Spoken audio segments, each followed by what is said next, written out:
바이두가 만일에 아무 문제 없이 무인 자동차 운행을 선보였다 하면 테슬라보다 앞선다?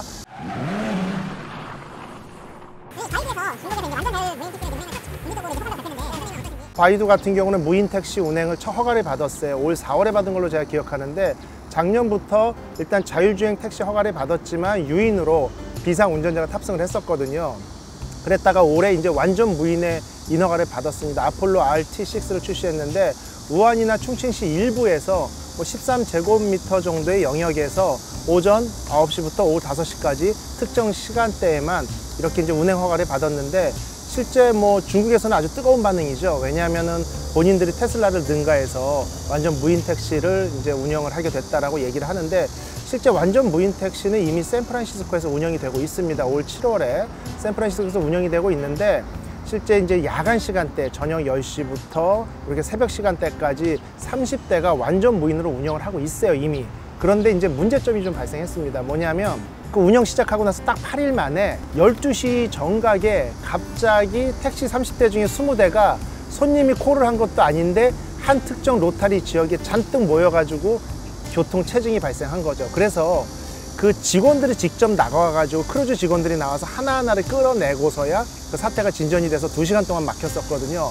그러다 보니까 이제 이런 얘기들이 나옵니다. 장면을 본 사람들이 SNS에 올리고 영상을 촬영하면서 무슨 얘기를 하냐면, 로봇들이 인간들을 공격하기 위해서 몰려든 것 같다. 그래서 AI에 대한 두려움, 이런 얘기도 많이 나오고요. 또 한 가지는 이제 쓰레기 청소차가 좁은 도로에서 차선 2개를 완전히 막고 있어서 소방차가 출동을 하다가 당연히 중앙선을 넘어가야겠죠. 당연히 상식선에서 앞에 오는 반대편 차선의 차량들은 그걸 다 비켜줘야 되는 게 상식인데, 이 로봇택시가 샌프란시스코에서 그냥 자리를 막고 서 있었던 거죠. 그래서 소방차가 나가서 화재 진압하는데 늦어지는 상황이 발생했어요. 결국 이 2가지 상황 때문에 미국 내에서도 상당히 논란이 됐고, 아직도 크루즈 측에서는 원인을 어떤 에러다라고 하고 정확히 밝히지 않습니다. 그래서 그간 긴급 상황에 대비해서 반드시 사람이 타야 된다는 규제를 적용해 왔는데, 이번 바이두 허가를 통해 서 완화시켰다는 얘기는 어떤 자신감의 표출이 아닌가 이렇게 보여지고요. 이런 부분에 대해서 큰 이슈나 사고 없이 과연 완전 무인으로 낮 시간에 가장 복잡한 이런 시간에 운행이 가능할지를 전 세계 자율주행 자동차를 개발하고 운행을 예상하고 있는 여러 메이커들이나 많은 관심 있는 사람들이 지켜보고 있습니다. 바이두가 만일에 아무 문제 없이 이 지역 내에서 성공적인 무인 자동차 운행을 선보였다 하면 테슬라보다 앞선다?